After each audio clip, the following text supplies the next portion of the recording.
direction of retiring? Absolutely. I can't imagine that they wouldn't. Again, for 100% financial reasons, and that's a terrible thing to happen to one of the all-time great Ranger. But it's the reality of the salary cap era and things you need to do to remain competitive in the NHL. So I think absolutely going to have the conversation with him.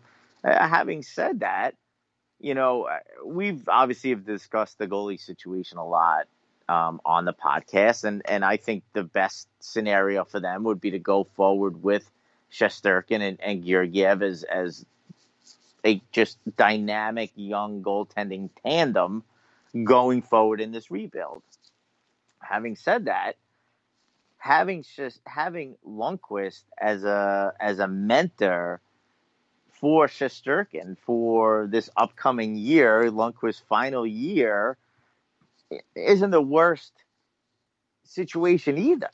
Well, okay, but on that point, KD, that's great for Shesty. It's maybe great for the fan base. It may be great for the organization. But, the competitor that Hank is that, I mean, he'd really have to turn around and say, yeah, all right, I'll sit on the bench, all next year and be a paid coach and just chill out and help the organization. I just don't know if Hank has an opt. And like you said, you brought up a good point. Where would he go?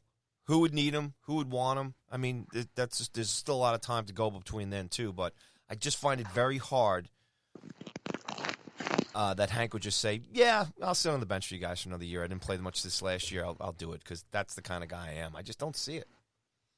I mean, even though he is a ridiculous competitor, I think at every point in an athlete's career, they have to look at the situation and say, "Look, I'm almost 40.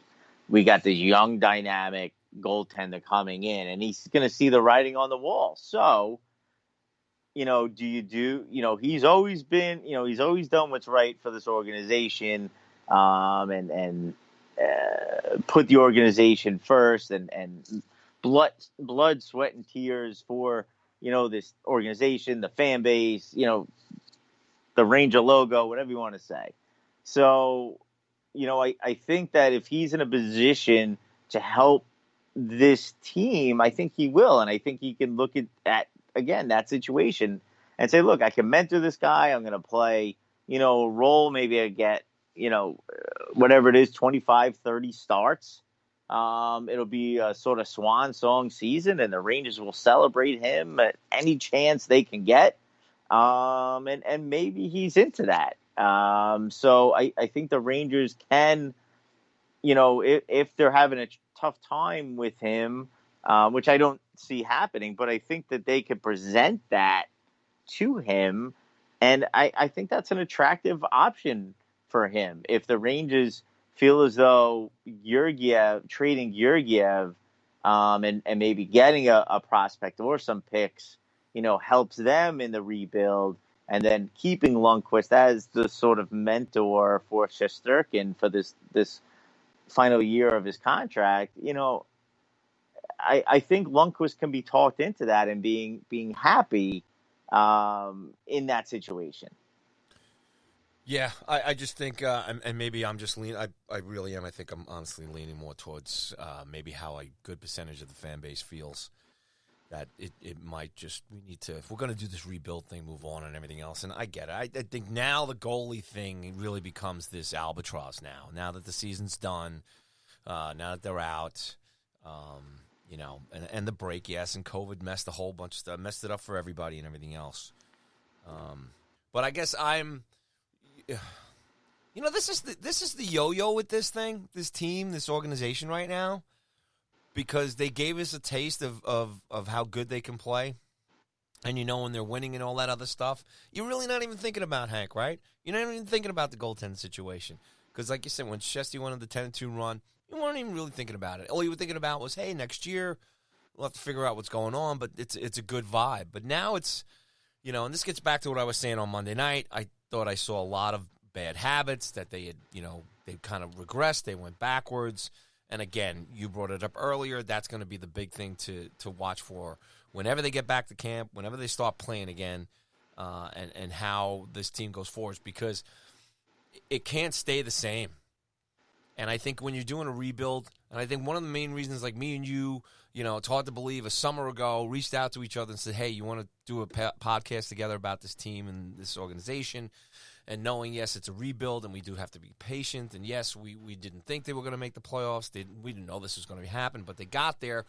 But when it all comes down to it, whether this was game, 82, and it was the end of the season, and they didn't make the playoffs, and it was the last 5 or 6 games, and this team had created a pattern of, just not not playing good fundamental hockey, not being in the game, kind of quitting a little bit, being out of shape, lacking conditioning.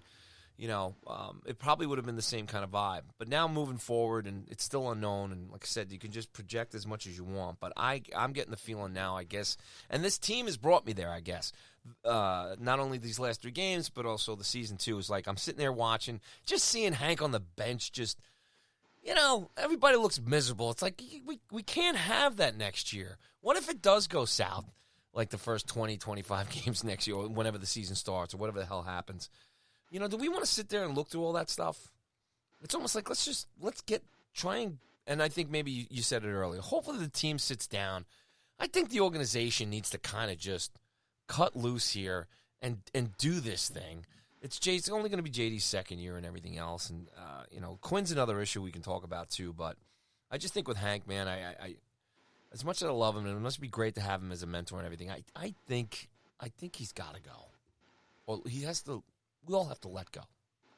Yeah, I think there's an argument either way, which is why it actually is a pretty big decision for Gorton and JD this offseason. They've got a number of big decisions to make. Yeah. Because I think, and we touched on it a little bit in the last show, and I think that this upcoming year is a big year for this rebuild. I think your next year is when you're transitioning from a rebuild where you're, cleaning house. You've now drafted, you've had a number of these top picks. You've made these trades and brought in some prospects. They got some of that experience this year in this qualifying round. It was only 3 games, but they were still in it. And I think next year, they need to take another step in this progression, where they're making the playoffs. I think that has to be at the bare minimum next year what they're doing. So now, does the organization think that Lundqvist as the backup gets them there, or is it better to have a young goaltending tandem in Shesterkin and Georgiev, or Lundqvist as the backup, trading Georgiev for assets? Is that better for what, getting us to that next level? Because they can't be perpetually rebuilding. You can't just be rebuilding. At some point, you have to look at it and say, okay, it's time to, put up or shut. We got to take that next step. It's nice that we got the young guys experience and they were developing this year. But, to me, I think next year is that year they need to take that next step to, again, at the very least, make the playoffs. And I think that, and I said this, and we could transition to Quinn now if you want, but I put out a tweet last night, that I got a lot of reaction to, and maybe I didn't word it correctly, but I said Quinn is on notice, I think now, because I think that we are moving into, or at least the Rangers should be moving into the next phase of the rebuild. I don't think I didn't mean he's on notice because the Rangers had such a poor showing. I just think he's on notice because now it's sort of, all right, you're going into your 3rd year now. Training wheels are off. We need, we're going to need to see some results at the end of next year. It's nice that these guys are developing, but we're going to have to see some playoffs. We're going to have to see, some movement in the standings now. So I think that the Lundqvist decisions are huge. What are you doing with Strome? What are you doing with D'Angelo? Because, we're getting to that point of where this rebuild, we gotta start seeing some winning. Yeah, no, I agree with you. Look, the Hank thing is, just to put a bow on it, it's difficult. I'm glad I'm not in on the decision making, one way or the other. However it pans out, he's a legend in our eyes. He was incredible for our franchise. If he stays here for another year, hey, we're going to watch him, we're going to support him, and we'll hope for the best. If he moves on, wherever he goes, you hope he wins a championship. If he retires, like I said, he can hang his hat. He's had an amazing career. He's one of a lot of guys who played incredibly well and just never got the ring. So that's the Hank thing. I'm with you on Quinn. To me, even before playoffs, and this is something that I always look at too. It's how players react. I think you take a guy like Brindamore and how he coached his team and seeing how his team played for him. And Quinn's a guy we watch, and look, he struggled. He's new to this. I mean, as far as on the professional level, and let's take it right up to COVID, boom, the shutdown and everything else. The guy, he's a stand-up guy. He's a great coach. He's a good quality guy, and he's finding his way through this as well, along with a very young team. And again, a team that we talked about has just started. This is the first year they're playing together. Panarin, Trouba, definitely Shesty coming up and everything else. So there's a lot of guys who have to get used to each other, and whatever the health system, Quinn calls this thing, we're still dealing with it.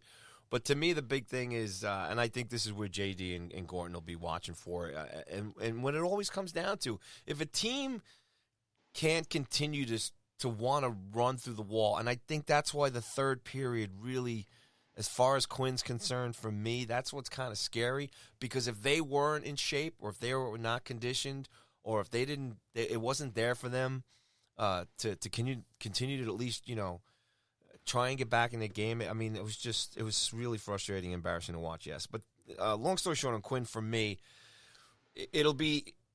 you have to watch in terms of, 20, 30, 40 games next year in terms of how these guys, whatever the lineup is. And granted, we can't foresee injuries and all that other stuff. But it's how players react to the system and the coaching.